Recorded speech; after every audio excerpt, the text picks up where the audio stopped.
I'm here with Alexander Mercouris, editor-in-chief of the Duran. Alexander, the New York Times is now saying that there are people in the DOJ, anonymous sources, who heard from people in the DOJ that the Barr summary and the Mueller report misrepresent each other. In other words, especially on obstruction. The New York Times tried to focus in on obstruction. They're saying that there are people who were out in the Mueller team, and they're saying that, Barr is misrepresenting what's in the Mueller report with his summary, and in the Mueller report, there's a lot more damaging stuff about Trump, especially in regards to obstruction. It's, once again, anonymous sources, people who know people. New York Times doesn't name any names. It's really, pulling a legal term, it's hearsay. Would that be the legal term? It's hearsay. You're absolutely correct. And can I just say something about this? It's not just hearsay. It's malicious hearsay. Now, and of course, it builds on a long pattern of leaks which were used, so-called leaks, which were used in 2016, 2017, to back the collusion allegations. I can remember during that period, especially after Donald Trump was elected, and then through the transition period, and then for several weeks afterwards, I wake up every morning, read the newspapers, and there'd be some story in the New York Times and the Washington Post, republished by The Guardian, all based on anonymous leaks about how there was proof of collusion and how all these people were talking about all these contacts that were supposedly going on between the Trump campaign and the Russians. And it turned out that none of that was true. And here we see, again, despite the fact that turned out to be completely untrue, it's happening all over again, this time with the intention of trying to discredit and shake Barr's letter to Congress. Now, can I just explain what that letter was? That letter is not a summary of the Mueller report. It is a summary of Mueller's conclusions. Those conclusions are very simple and very clear. On collusion, Mueller found nothing. Now, Barr is quoting there Mueller's own words. When you read his letter, he actually quotes what Mueller said. Now, in relation to the obstruction, what Barr does is he says, well, Mueller considered this subject. He looked at arguments for and arguments against the theory that there had been obstruction, but he ultimately came to no conclusion. Now, that I can't see how one can challenge that view, given that Mueller, or rather say that that's inaccurate, given that Mueller clearly didn't, in fact, come to a final definite view on collusion.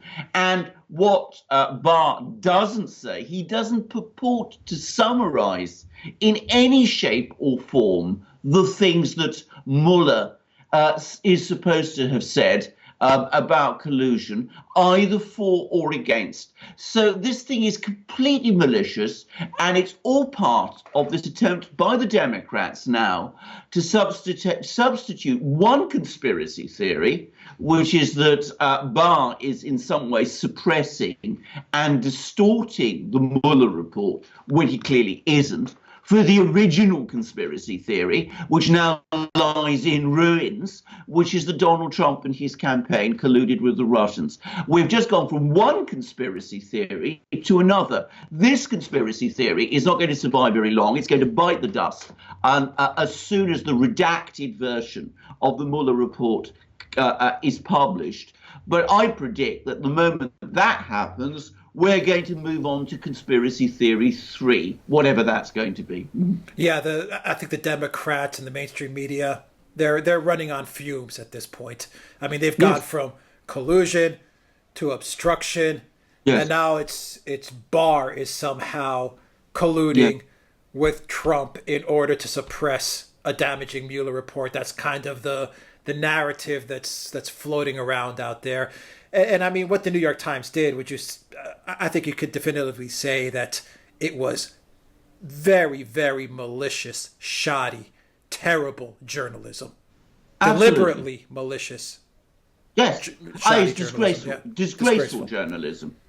Disgraceful journalism. It's all anonymous. I mean, this anonymous sources stuff this has its roots going all the way back 2-3 years ago to this entire, Russiagate hoax. This anonymous sources said this, anonymous sources said that. Exactly. And of course, can I make the point again that these leakers, if they actually exist, are breaking the law by talking to the New York Times in that way. If they exist, of course, we've no way of knowing whether they exist or not. I presume that they do. And we must never forget that I think, what was it? I think you did an article about this, that all of the people who were involved in the Mueller team, most of them at least, or maybe even all of them, they're all Democrats. They're all Democrats. Some of them even gave money to Hillary Clinton's campaign. So Andrew Weissman was at the Hillary Clinton campaign election night.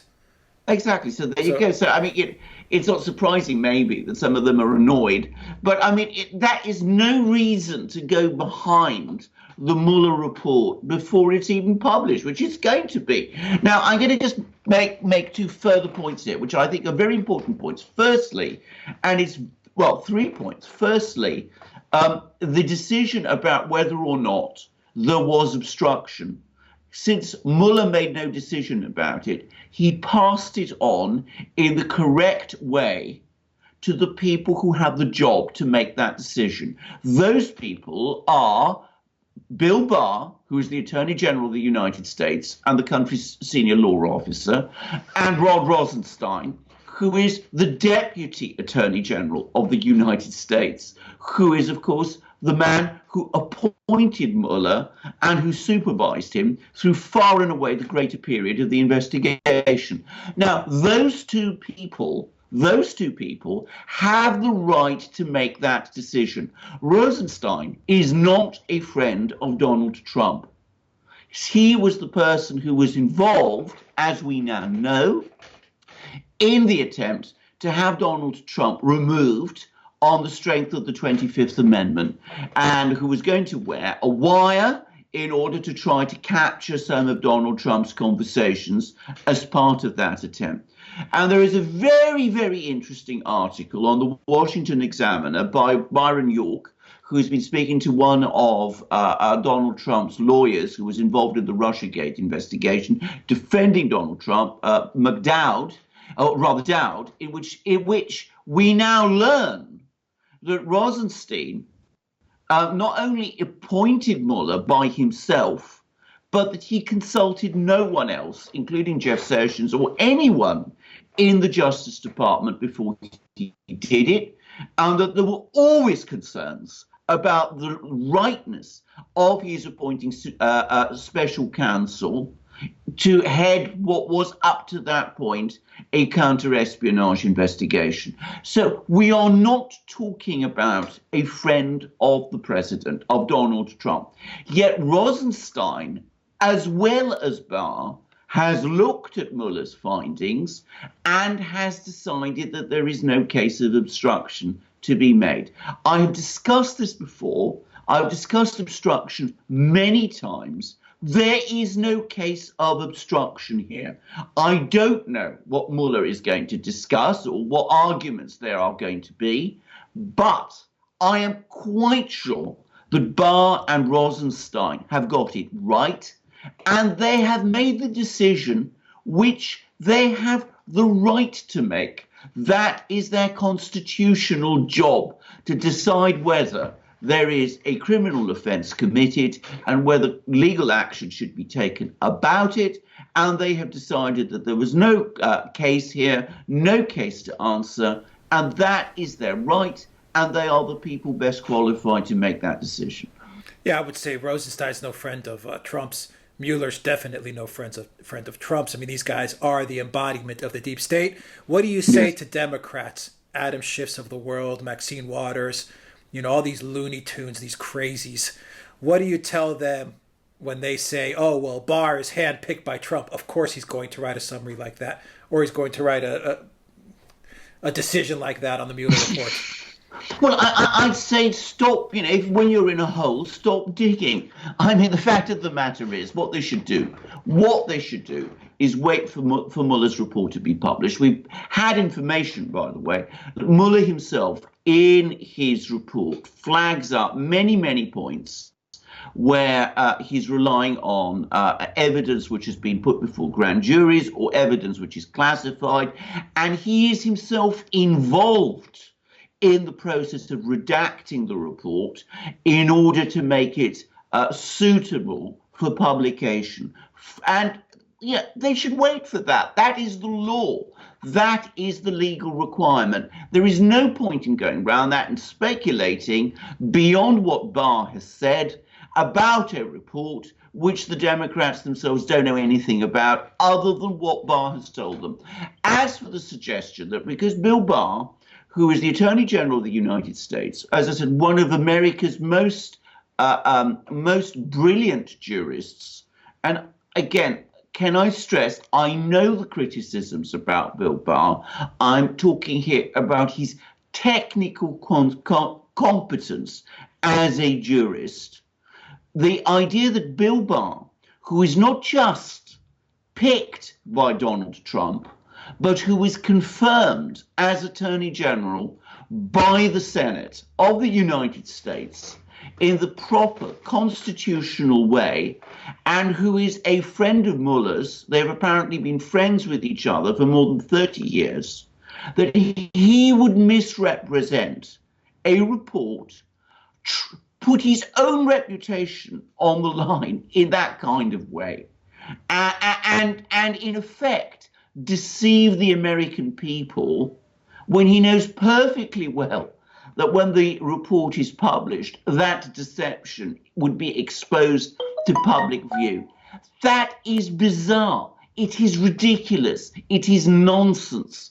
And we should stop with that absurd idea, and we should listen, or rather read what Barr says, which Barr has done publicly, putting his name to what he has written in the letter, and pay no heed to anonymous leaks published by the New York Times by people who are not prepared to come forward and say publicly what they believe or think, assuming, of course, that they exist at all. Yeah, I mean, I would make the claim as well by saying if there was anyone that was more handpicked, I would say Sessions would be someone that you could say was more handpicked by Trump, because it was Sessions that was with Trump during the campaign. Correct. He helped get Trump elected. And so Sessions was more of a Trump insider than Barr ever was or ever is. I think there's no doubt about that. And look what Sessions did to Trump. Sessions completely recused himself and pretty much threw Trump on the path of this investigation. So I think that argument holds no water, Barr's Trump guy. I mean, you're absolutely right about Sessions. And can I just add, everybody is picked by someone. By the president. The AG is picked by the president, confirmed by Congress. Absolutely, exactly. So is the Deputy Attorney General. So was Rosenstein. But Trump picked Rosenstein. And, of course, Rosenstein picked Mueller. So, I mean, somebody picked someone.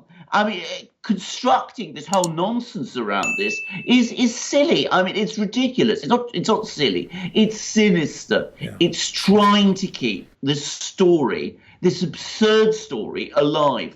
Now, I'm going to make a guess, by the way. I personally come back to what I've said. I am completely satisfied that Barr's judgment on obstruction is right. Now, the reason I'm satisfied with that, by the way, is because I have always thought that. So what Barr says about this and what he said in his memo that he published last summer, that has always seemed to be correct and true.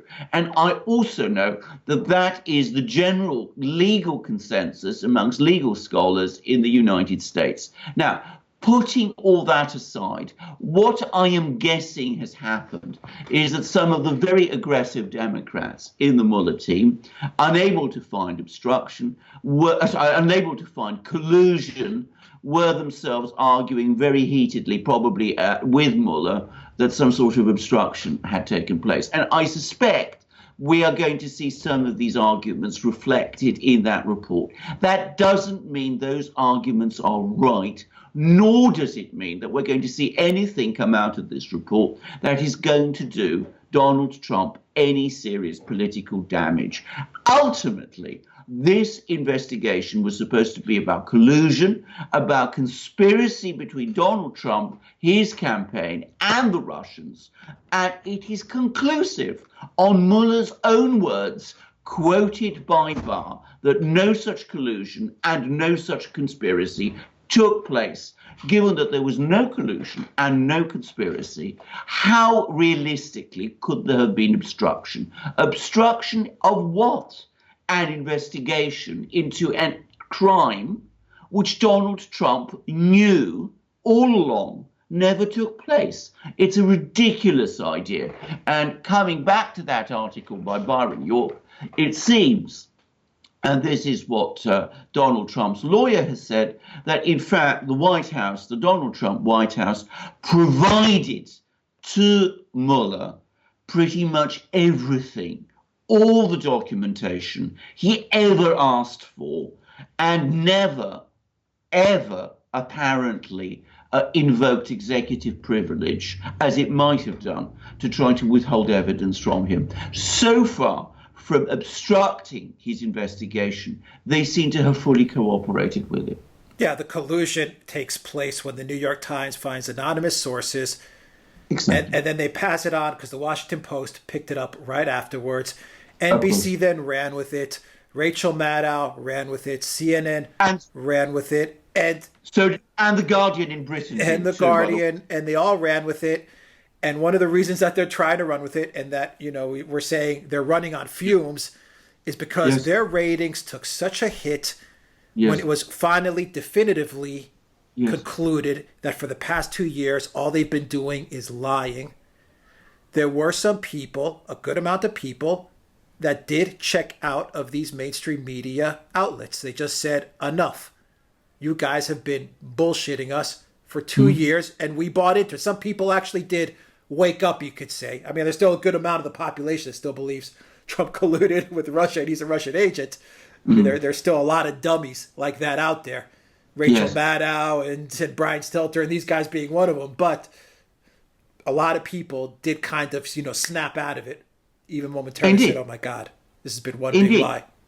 Indeed, absolutely. And I'm going to make a prediction, by the way, after the Mueller report is published and as the weeks pass and the months pass, fewer and fewer people are going to believe this Russiagate collusion nonsense.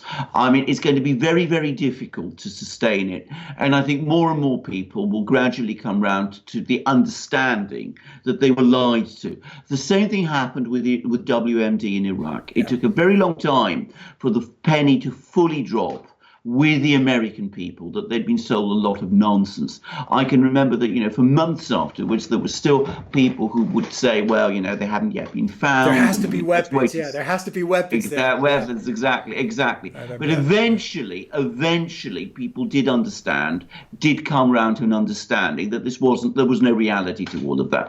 And the same thing is going to happen with this one. Can I just make one other point, which I ought to have made before, which is, of course, that that Mueller has never in any indictment alleged obstruction by anybody.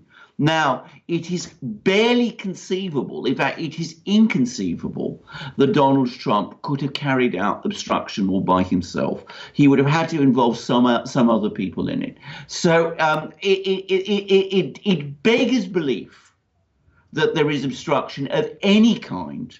There was no indictment about it.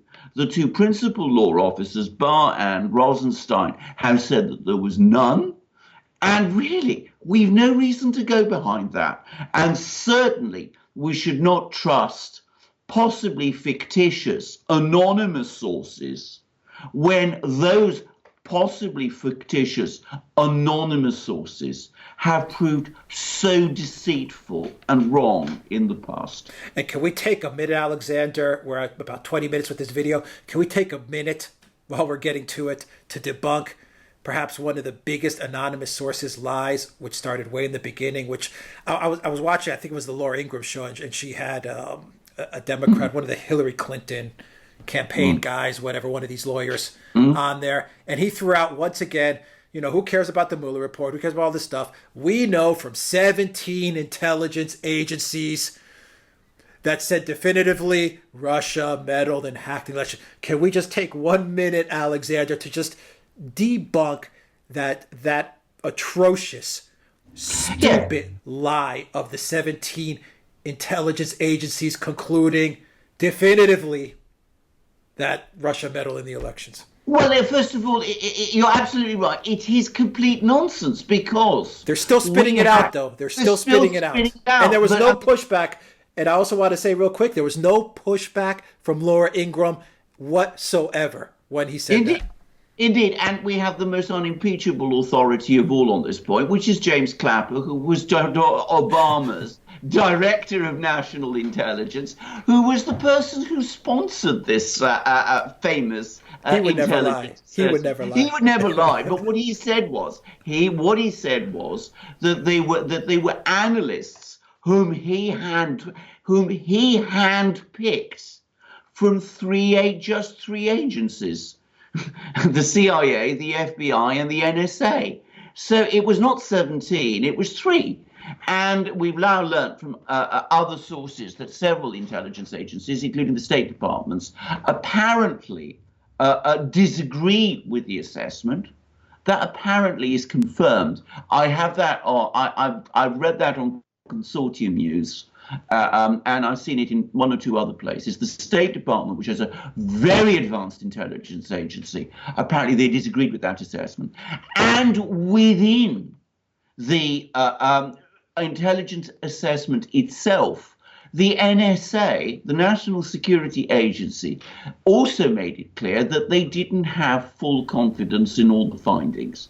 Now, I don't even think they signed their names to it. Did the people that did the analysis? I don't even think they put their names to the document.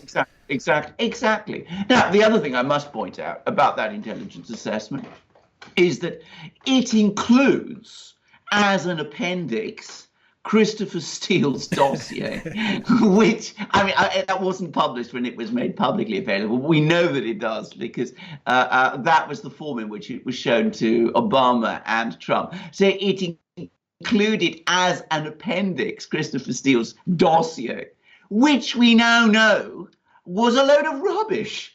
So given that it apparently had, put some faith in this crazy dossier, how can we assume that any other part of it is true? Yeah. I mean, the whole thing is a nonsense.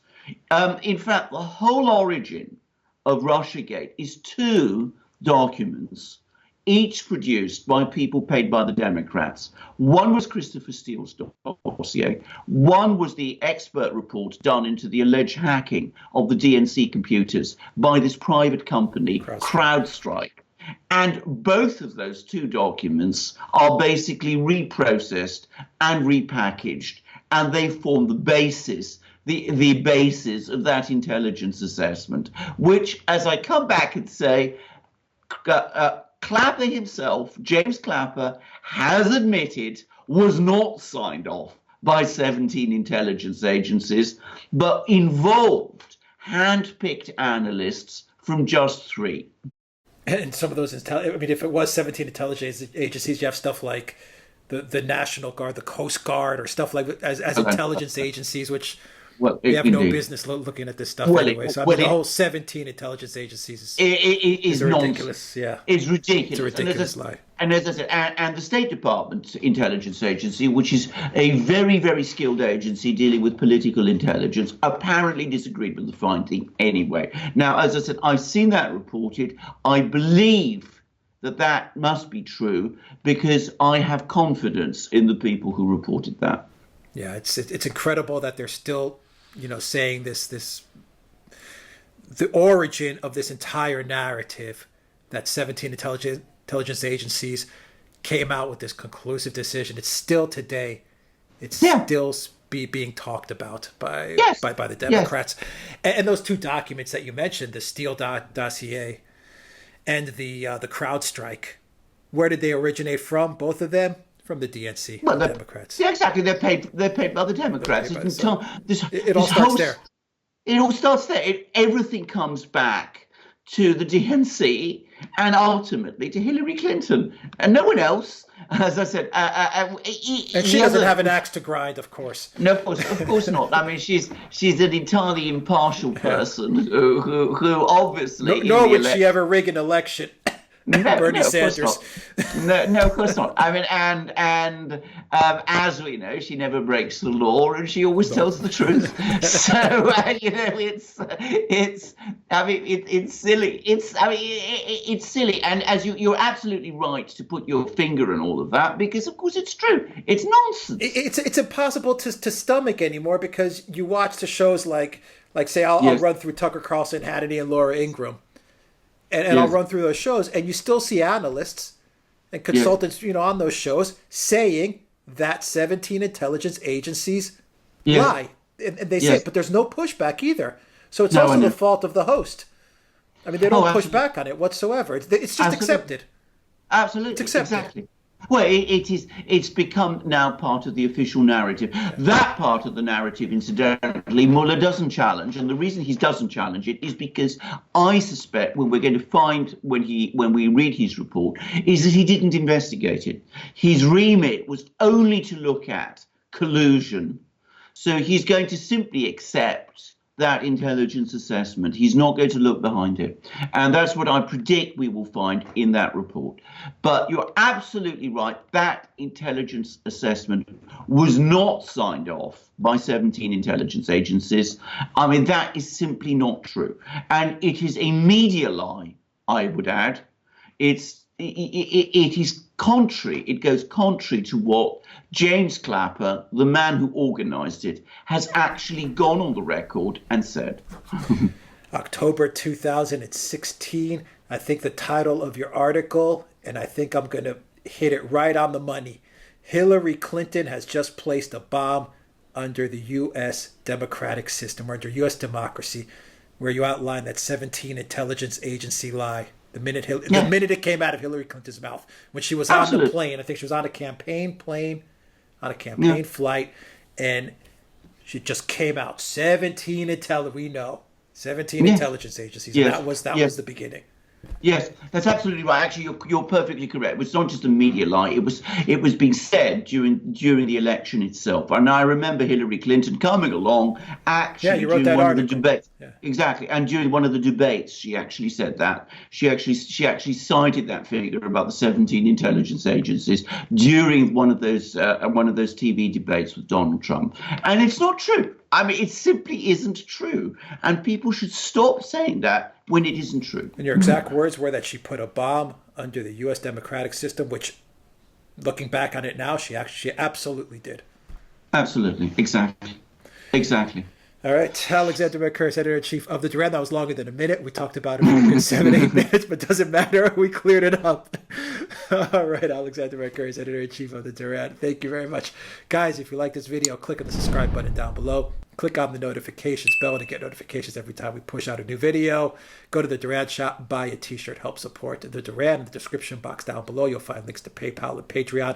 Please donate to us. It really helps us out a lot. And you can follow us on SoundCloud and iTunes for an audio format of this video.